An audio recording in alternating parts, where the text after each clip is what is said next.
आज आपण हिवाळा स्पेशल डिंकाचे लाडू बनवणार आहे। बिलकुल पाक करायची गरज नाही, इझिली बांधल्या जातात। अगदी छोटे मुलंसुद्धा खूप आवडीने खातील, त्यांना कळणार सुद्धा नाही की यामध्ये काय टाकलेलं आहे।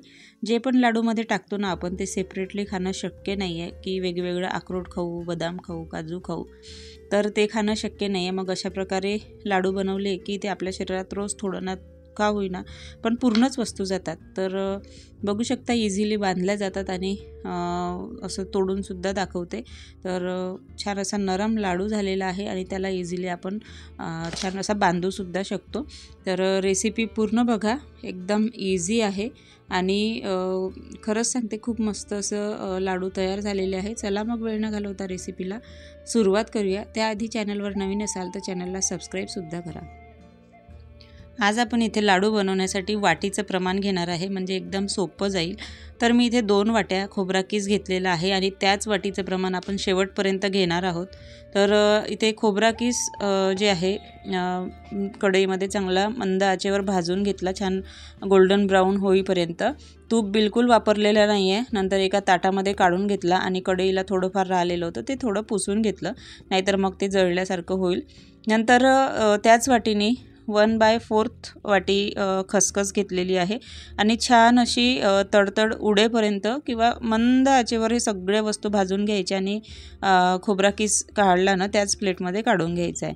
नंतर त्याच वाटीने 1/4 वाटी पांढरे तीळ घेतलेले आहे आणि ते सुद्धा असे मंद आचेवर भाजून घेतले, छान असे तडतड उडतात त्याप्रमाणे। नंतर इथे थोडेसे मी मखाने घेतलेले आहेत, म्हणजेच 2 वाट्याभर असतील जे आपण वाटीचं प्रमाण घेतलेलं आहे त्या वाटीने, आणि त्याला सुद्धा तूप न टाकता असं मंद आचेवर भाजून घेतलं आणि असं बोटात दाबल्यानंतर असा पटकन दबल्या जातो तोपर्यंत भाजायचं मंद आचेवरची आणि त्याला एका प्लेटमध्येच काढून घ्यायचं आहे, ज्यामध्ये खोबरा कीस काढला की नाही त्याच प्लेटमध्ये।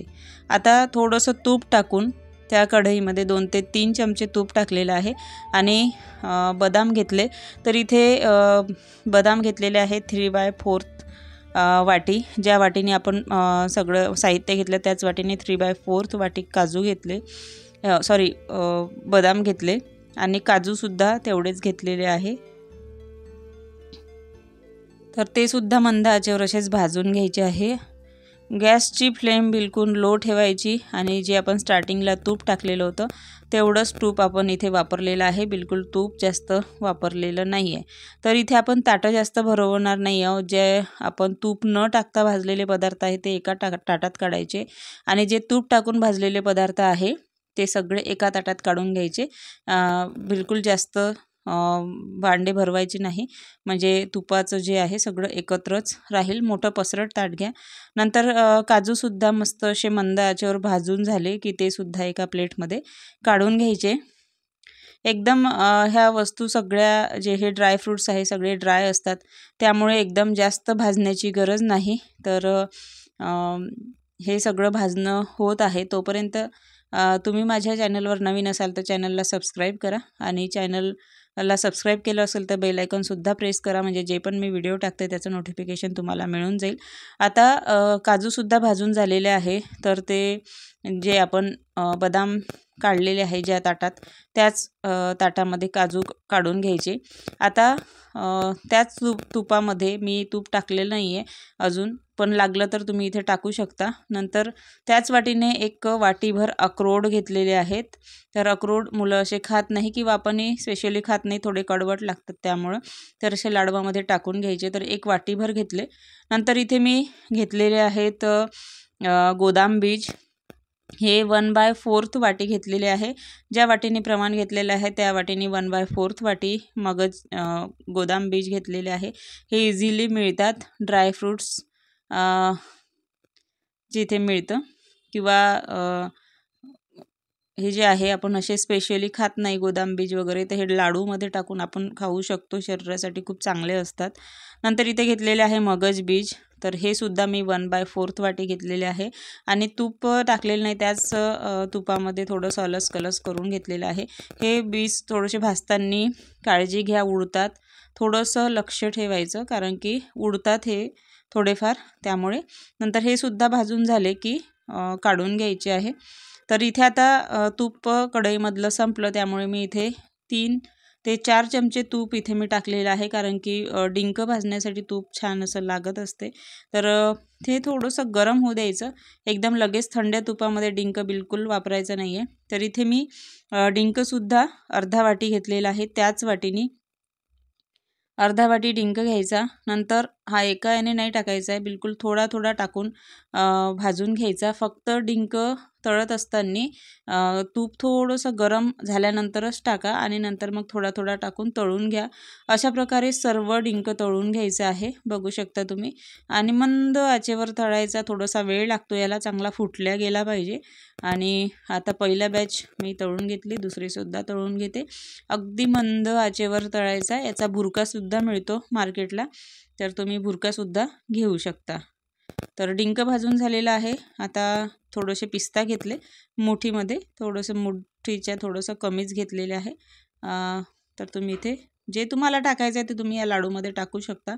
नंतर पुन्हा थोडंसं म्हणजेच 3 ते 4 चमचे तूप इथे मी घेतलेलं आहे. साधारण इथे मला लागलेलं आहे एवढ्या लाडवासाठी आता 4 ते 5 चमचे आणि डिंक भाजण्यासाठी 4 ते 4 चमचे आणि स्टार्टिंगला 2 ते 3 चमचे म्हणजे 10 ते 11 चमचे मी इथे तूप घेतलेलं आहे. म्हणजे ज्या वाटीचं प्रमाण घेतलं होतं आपण त्याच वाटीने 1 वाटी तूप मला साधारण लागलेलं आहे. आता तूप थोडंसं गरम झालं की यामध्ये मी 2 वाट्या भरून ज्या वाटीने प्रमाण घेतलं होतं त्याच वाटीने 2 वाट्या खारीक पूड घेतलेली आहे. मार्केटला इझिली मिळते, नाहीतर तुम्ही खारक आणून त्याचे बिया काढून मिक्सरला छान असं फिरवून त्याची पूड बनवू शकता, पण इझिली मिळते.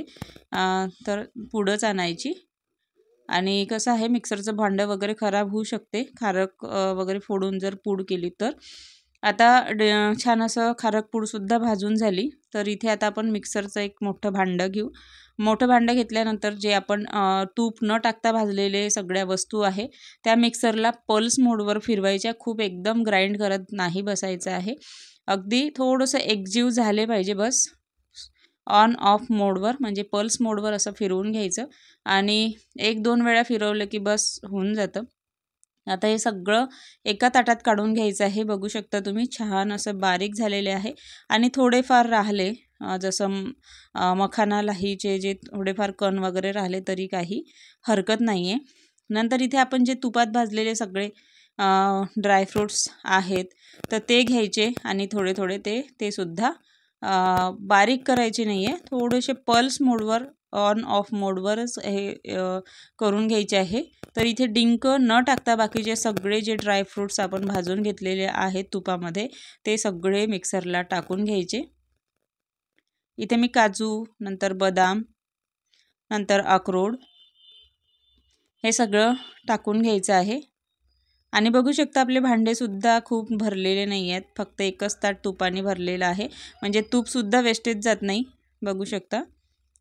नंतर इथे आता जे मगज बीज, गोदाम बीज आणि जे थोडे पिस्ता होते ते सुद्धा टाकून घेतले आणि पल्स मोडवरच हे फिरवून घ्यायचं. एकदम ड्राय पावडर नाही करायचे, थोडी ओबडधोबड असली तरी चालेल.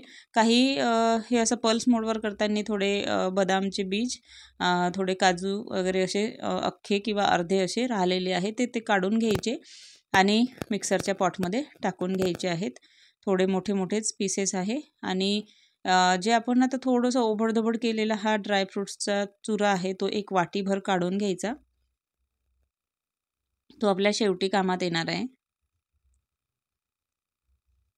तर आता 1 वाटीभर मी इथे काढून घेतलेला आहे. आणि आता जो डिंक आहे तो शेवटी टाकायचा मिक्सरच्या पॉटमध्ये आणि यालासुद्धा चांगलं असं फिरवून घ्यायचं.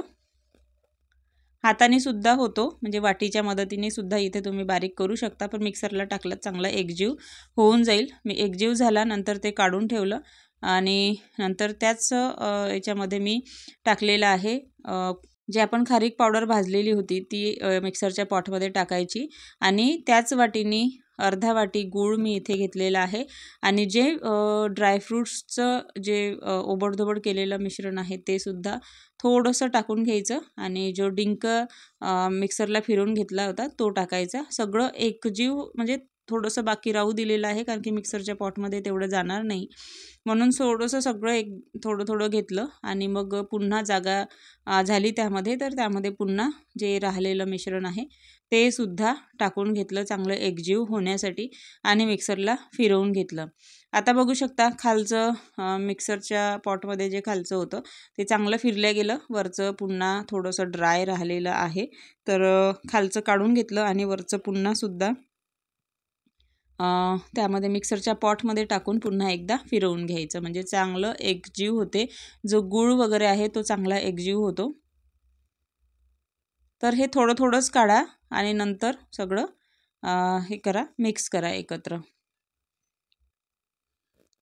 आता जे ताटामध्ये वगैरे राहिलेलं आहे ते सगळं मी याच्यामध्ये टाकणार आहे आणि जे वाटीभर आपण ड्रायफ्रूट्स जी पावडर होती ती काढून घेतली होती ती सुद्धा मिक्स करायची, म्हणजे एकदम पिन्ना पिन्ना असे लाडू वाटणार नाही, त्यासाठीच हे आपण वाटीभर मिश्रण काढून ठेवलेलं होतं, म्हणजे असं खायला सुद्धा एकदम चविष्ट लागेल आणि एक नंबर असे लाडू होतील. तर आता बघू शकता हे सगळं मिक्स करायचं आणि लाडू बघू शकता इझिली वळल्या जातात, पाकसुद्धा करायची गरज नाही आहे, म्हणजे असं ड्राय असं जे मिश्रण आहे एकदम ड्राय झालेलं नाही आहे, दिसत असेल तुम्हाला, आणि बिलकुल पाक करायची गरज नाही, एकदम इझिली बघू शकता तयार होतात, खायला एकदम चविष्ट लागतात.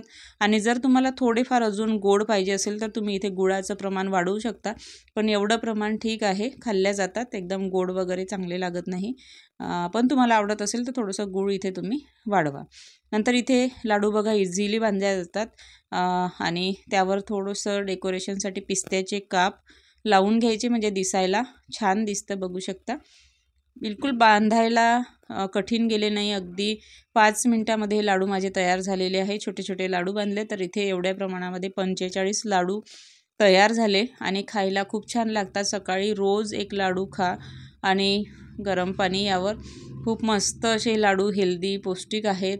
डिंकाचे लाडू तुम्हाला सगळ्यांना माहितीच आहे, छोटे मुलंसुद्धा आवडीने खातील. मुलं सहसा खायला पाहत नाही बाकीच्या ज्या वस्तू असतात, तर या लाडूद्वारे त्यांच्या पोटामध्ये भरपूरशा अशा वस्तू जातात आणि सकाळी खायला द्या नक्कीच.